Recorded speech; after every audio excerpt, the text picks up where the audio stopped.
que es la parte pediátrica del asunto, en donde son los familiares los que deben decidir sobre la discontinuidad de un tratamiento o sobre la decisión de casi siempre suspender el tratamiento, pero la decisión de no continuar con la vida del paciente. Y lo comento porque yo hace 40 años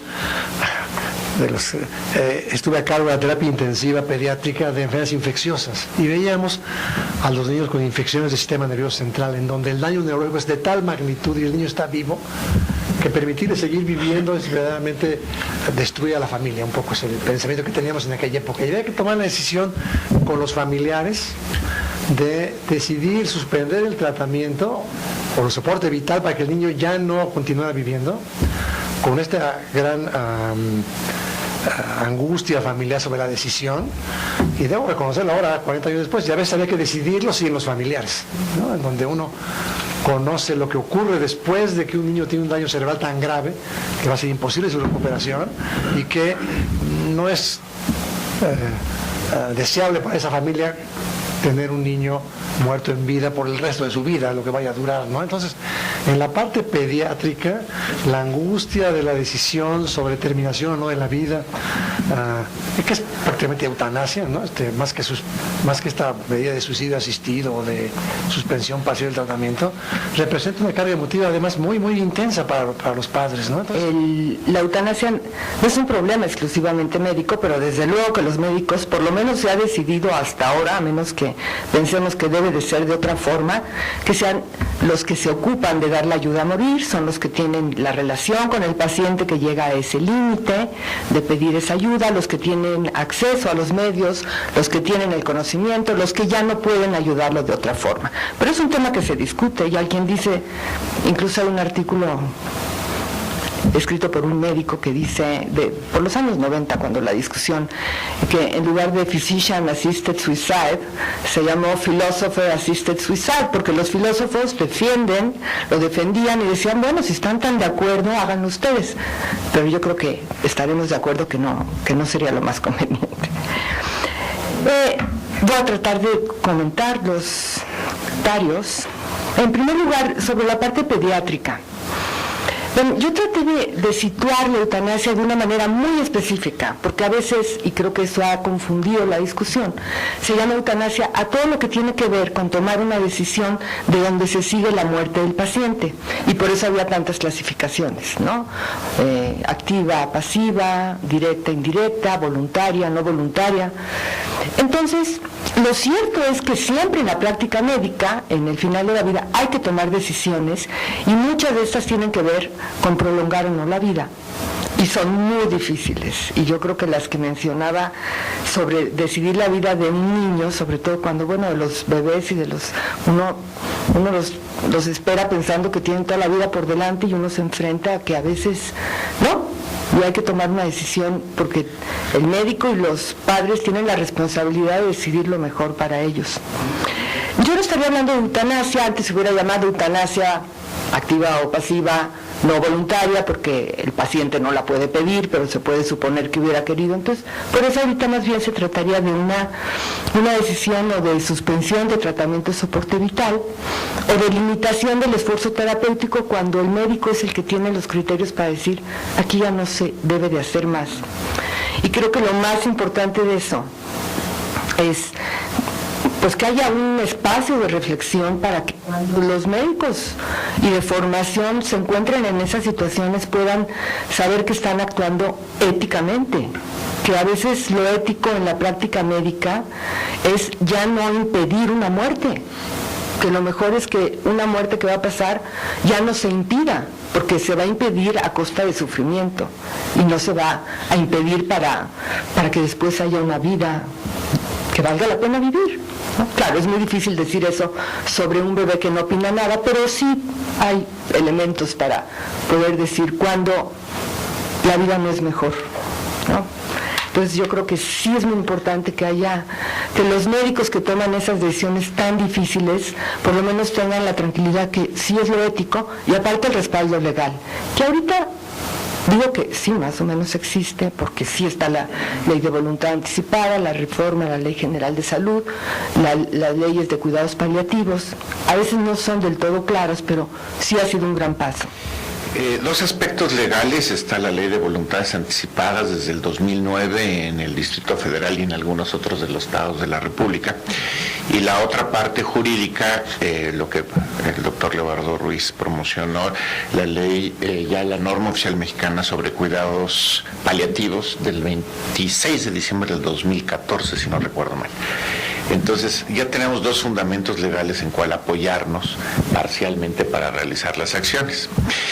Y luego está otra cosa: cuando los pacientes están en gravedad, llámenles niños, llámenles adultos mayores, que es lo que me pasa frecuentemente, y son la familia la que tiene que tomar la decisión, porque no hay una decisión previa del paciente como tal de decir aquí basta. Entonces ahí viene otra parte que a lo mejor no se tocó, que es dejar de hacer, ya no hacer.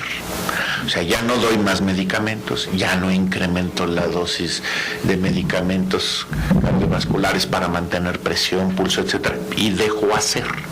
Que hasta cierto punto lo mencionaste como eutanasia medio pasiva, ¿no?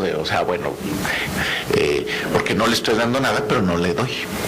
Y creo que ahí es donde los cuidados paliativos y la eutanasia entran en juego. Los cuidados paliativos es que no haya deshidratación, que no haya dolor, que no haya problemas de estreñimiento, que la persona no tenga ansiedad extrema, que no esté sufriendo el problema de la angustia de no poder respirar, de sentirse que se ahogue, punto y aparte del dolor, que mucha gente lo toma nada más como cuidados paliativos, pero es mucho más que eso.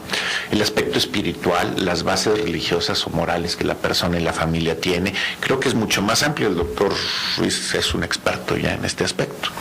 Entonces, el manejar la diferencia entre cuidados paliativos y eutanasia en un hospital creo que es muy importante. Realmente la eutanasia es aplicar algo, matarlo. Todo lo demás es discutible. O sea, creo que ahí viene la diferencia, ¿no? El beneficio de dejo de hacer. Y eso no se debería de considerar eutanasia, sino otra cosa diferente. Siempre y cuando mi ayuda sea en bienestar de la persona. Mi problema es cuando es el bienestar de la familia y no de la persona. O sea, cuando el médico sabe que la expectativa de vida, la expectativa de calidad de vida, de funcionalidad, de decisión de la persona es totalmente negativa, nula, creo que ahí cabe la posibilidad de decir, dejo de hacer más cosas, como lo decía el doctor Onofre. O sea, cuando ya ese niño si lo dejo en vida, va a ser una planta, y eso si les va bien, más toda la ayuda, sufrimiento y gasto que va a tener la familia, ¿hasta qué punto es? Ya no le doy más, ya no le incremento el antibiótico, ya no le doy más cosas. Esa sería los cuidados paliativos contra eutanasia. Creo que esa sería una muy buena mesa redonda para especialistas en algún congreso. Bueno, relacionado con lo que decía el doctor Diver, nuevamente, en la práctica clínica hay muchas situaciones en donde las decisiones, y este sería todo un tema también para otro seminario, se toman por otros. Es el tema de decidir por otros. ¿Cómo se fundamenta decidir por otros?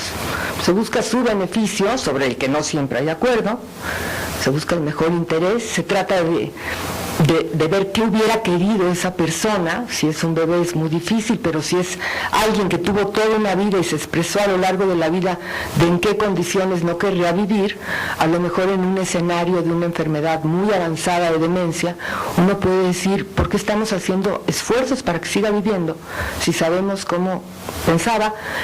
Idealmente hasta tiene una voluntad anticipada en donde lo dejó claro. Pues el tema de decidir por otros es un tema muy importante, pero no es el de la eutanasia, porque de acuerdo a la definición que propongo, la eutanasia solo la puede pedir una persona que está consciente y competente, tanto la eutanasia como el suicidio médicamente asistido.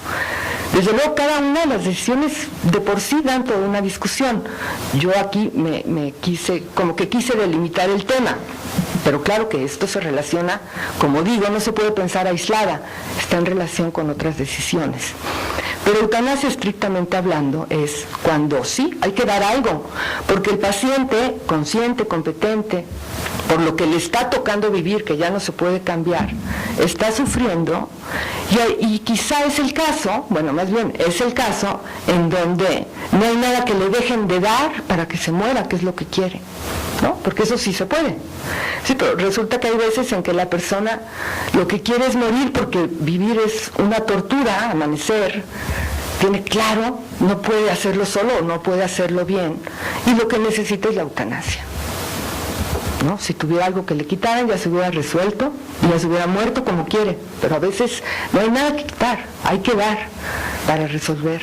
Que abrió el debate en Holanda de una paciente, me parece alrededor de 20 años, en la cual quedó el antecedente que fue la primera paciente que las autoridades y los médicos autorizaron la eutanasia en esta paciente, pero que ellos reportan que fue el primer caso no por una enfermedad física, sino por enfermedades mentales, o por enfermedad mental, en esta chica que sufrió abuso sexual, me parece que desde los 5 hasta los 15 años, en la cual los médicos incluso determinaron que ya no se podía recuperar, que sufría alucinaciones, que tenía ya autolesiones, que la chica había noches que reportaba que dormía 10 minutos, y los médicos y las autoridades estuvieron de acuerdo en aplicar la eutanasia a esta chica, y que quedó asentado el caso que fue el primer caso en el cual la aprobaron sin que hubiera una enfermedad como tal física. Entonces, creo que también será un buen tema, un buen caso para traerlo a la mesa y para discutirlo y conocer su opinión.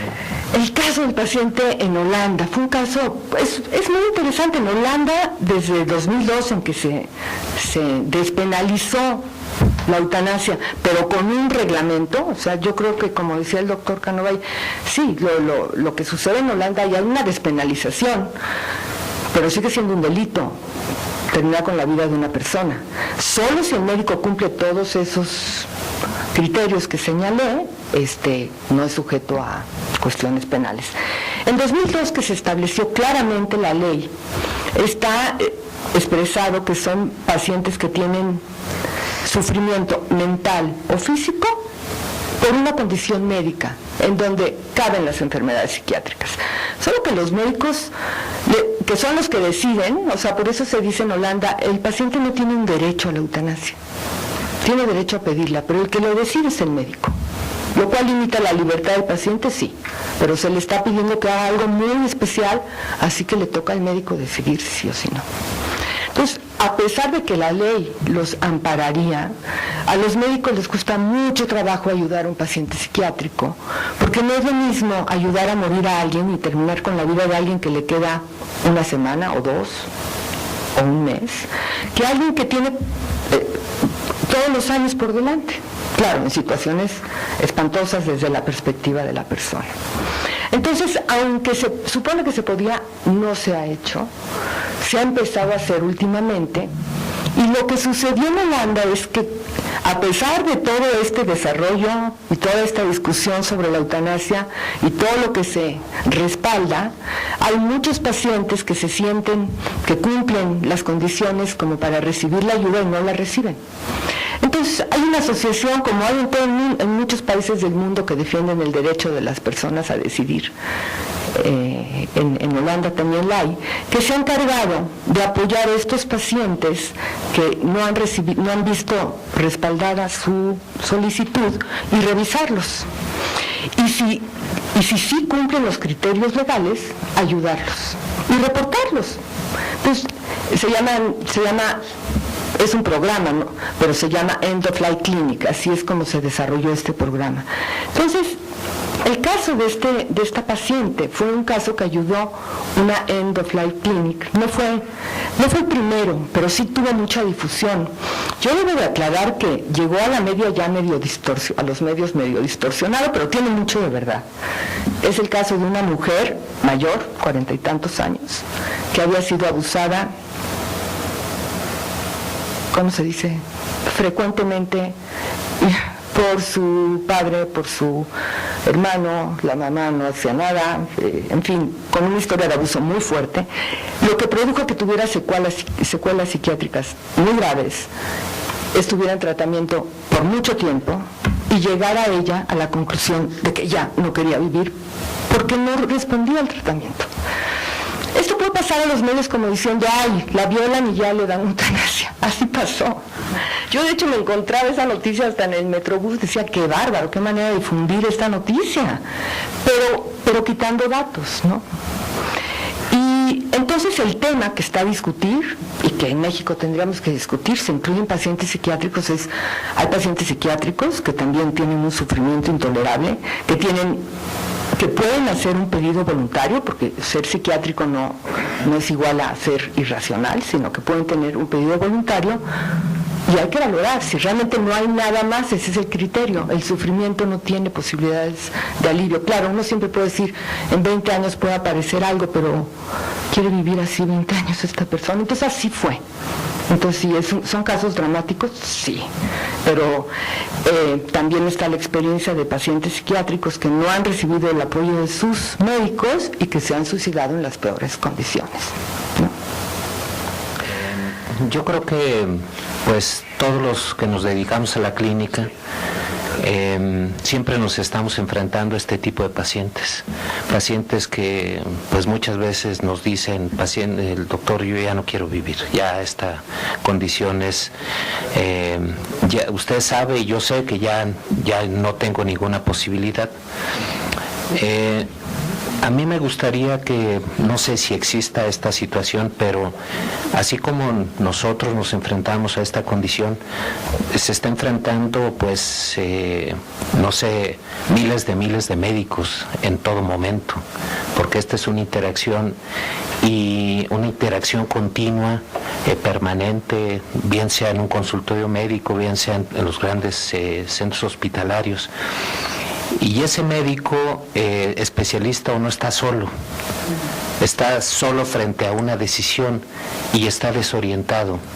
Entonces yo creo que sí vale la pena que, no sé, el CONAVIO o alguien que está tomando decisiones sobre esto, pues pueda a lo mejor en una página web o en en algo que le pueda decirle a este médico, porque en la Facultad de Medicina, en las escuelas de medicina, pues tenemos muy poca información, o se nos olvida, o no le damos la trascendencia como estudiantes, y en el momento en que estamos en esa interacción, y como bien decía el doctor Leobardo Ruiz, los cuidados paliativos, yo no lo pondría en el pasado, simplemente en el presente, no existen en nuestro país. Sí, nos hace falta todavía generar más paliativistas, y más paliativistas que estén en donde deben de estar. Entonces, yo creo que sí vale la pena que al médico, así como se le orienta de qué antibiótico utilizar en una infección de vías urinarias en las cuales la Escherichia coli resistente a todo, tenga la opción de darle una orientada. Mira, dile a tu médico o a tu paciente que acuda a este centro o a este lugar para que oriente, ¿no? Esa es una primera. Y la otra que me pareció muy interesante y que me parece muy correcta, sobre todo, por ejemplo, en la decisión que decía de Holanda, yo estaba buscando con lupa dónde estaba la palabra familiar. Y no está. O sea, el familiar no se toma en cuenta en esa decisión, que a mí me parece correcta. Sí, porque de pronto, si uno se pone con los familiares, la discrepancia que existen sobre opiniones sobre el manejo de un paciente, sobre su familiar, es realmente impresionante. Llega un momento en que los familiares todos son médicos y todos se creen paliativistas. Entonces, bueno, realmente es un verdadero problema. Eso es todo, gracias.